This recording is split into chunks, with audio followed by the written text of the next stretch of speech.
www.juanurdiales.com/academic.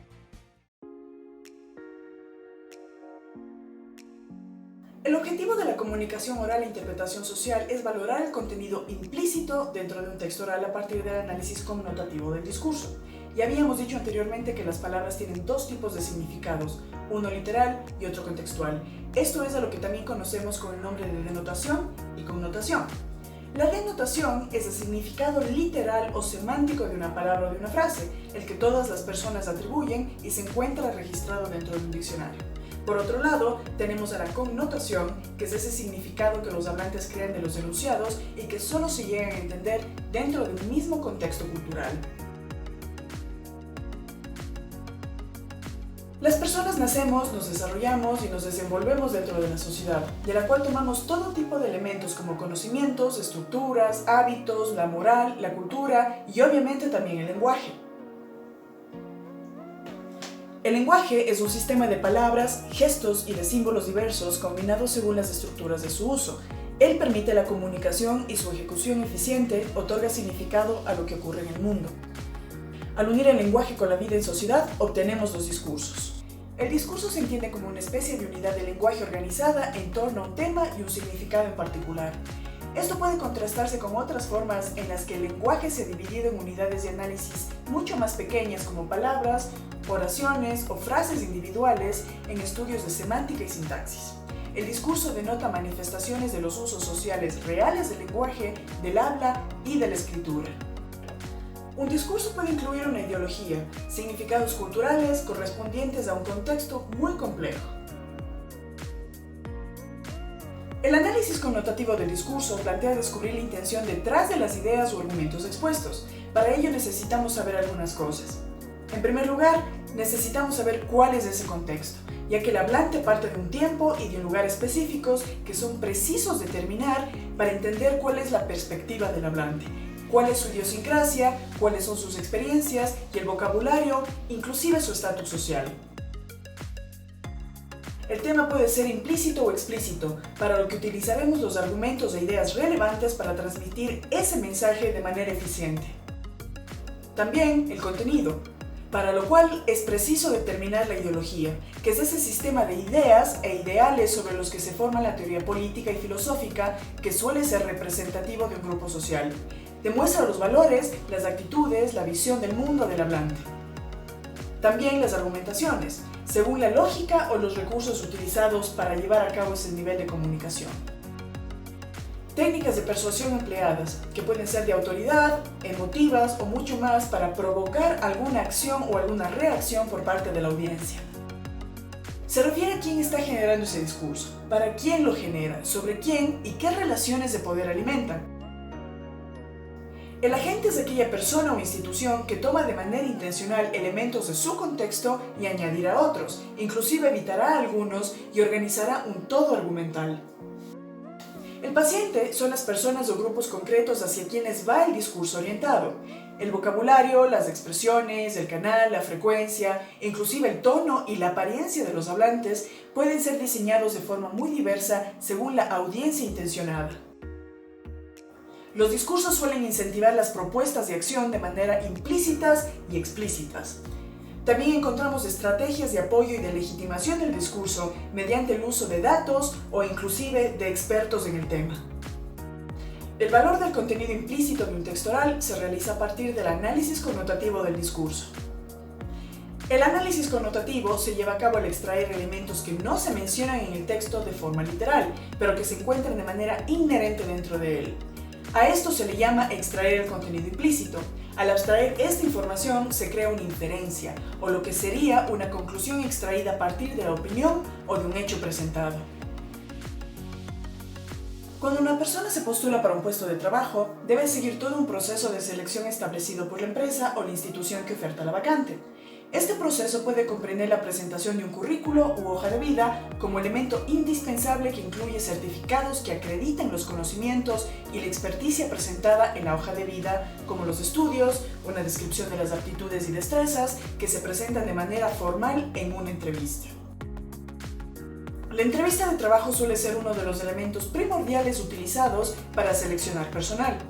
Dar una buena impresión en la entrevista de trabajo es muy importante. La mayoría de las veces, la aceptación de un postulante depende de la evaluación que resulte de esa entrevista. Veamos ahora algunas de las recomendaciones generales para llevar a cabo con éxito una entrevista de trabajo. Es importante tomar en cuenta la apariencia personal dependiendo de la posición para la cual uno se postule, asistiendo inclusive unos minutos antes de la hora señalada para la entrevista, tomando en cuenta que cualquier externalidad que pueda afectar una posible impuntualidad va a afectar al resultado de la entrevista. En el momento de la entrevista misma, el uso del lenguaje oral, así como del corporal, puede maximizar las oportunidades de postulación. En cuanto a la entrevista en sí, es importante seguir las siguientes recomendaciones. Se trata de transmitir seguridad y asertividad sobre sus habilidades, la experiencia, las capacidades y además esa adaptabilidad para el entorno laboral. Se debe intentar controlar el nerviosismo y los movimientos corporales que exacerben la ansiedad. Antes de salir de casa podría ser buena idea llevar a cabo ejercicios de relajación corporal, facial e inclusive de respiración, que son muy buenas técnicas preparatorias.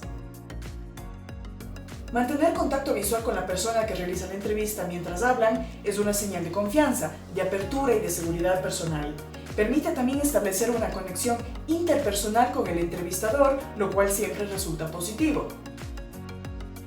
El vocabulario y la pronunciación no deben ser coloquiales. Se debe demostrar un buen manejo del vocabulario, extenso, una buena sintaxis y una fluidez comunicativa.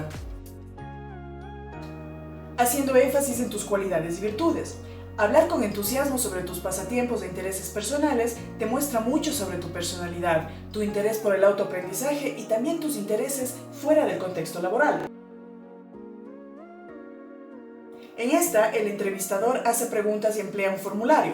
En este caso, las preguntas que realiza el entrevistador pueden resultar semejantes a un examen oral, para lo cual se debe partir de un guión bien estructurado, con preguntas previamente fijadas que existen respuestas muy precisas.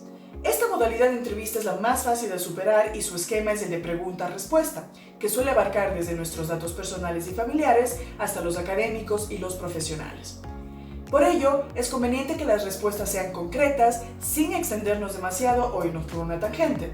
Esto demuestra precisamente la capacidad del postulante para mantener el hilo de la conversación y ofrecer respuestas directas.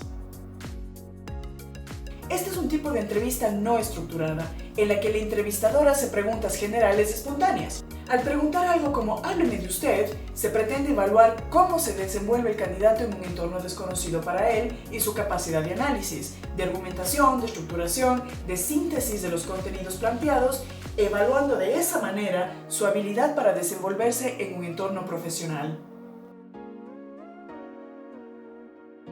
Esta es otra técnica oral de intercambio de ideas. Su objetivo es el de presentar a especialistas en un mismo tema, pero con diversos enfoques para que entre ellos se establezca un diálogo que no necesariamente debe incluir consensos, sino más bien debe enfrentar posiciones contrarias, pero sin ánimo de debate.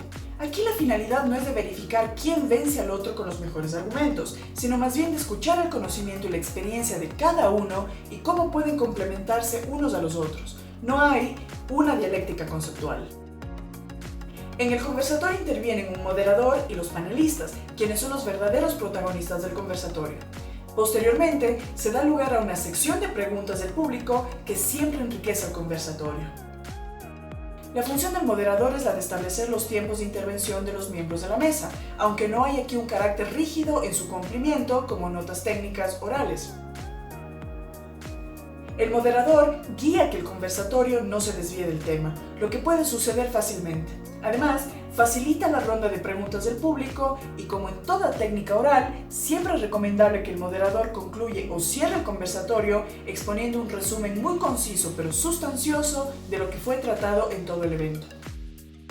El moderador se presenta a sí mismo, introduce el tema y presenta a los expositores haciendo énfasis en su experiencia relevante. De la misma manera, establece las reglas y el orden en el cual se va a llevar a cabo el conversatorio. La vinculación con el público depende del tamaño del auditorio, quienes deben mantener un orden para permitir esa fluidez de ideas presentadas por el panel.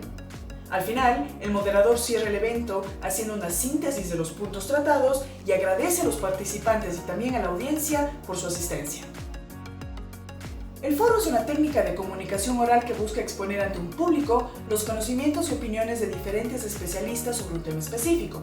Aquí, la confrontación de los participantes no es el objetivo principal, aunque los ponentes pueden coincidir o no. Aunque se cuestionen las ideas entre los participantes, el moderador debe conducir el foro hacia la exposición ordenada y no hacia la lucha teórica. El foro tiende más al diálogo científico o conceptual a comparación del debate.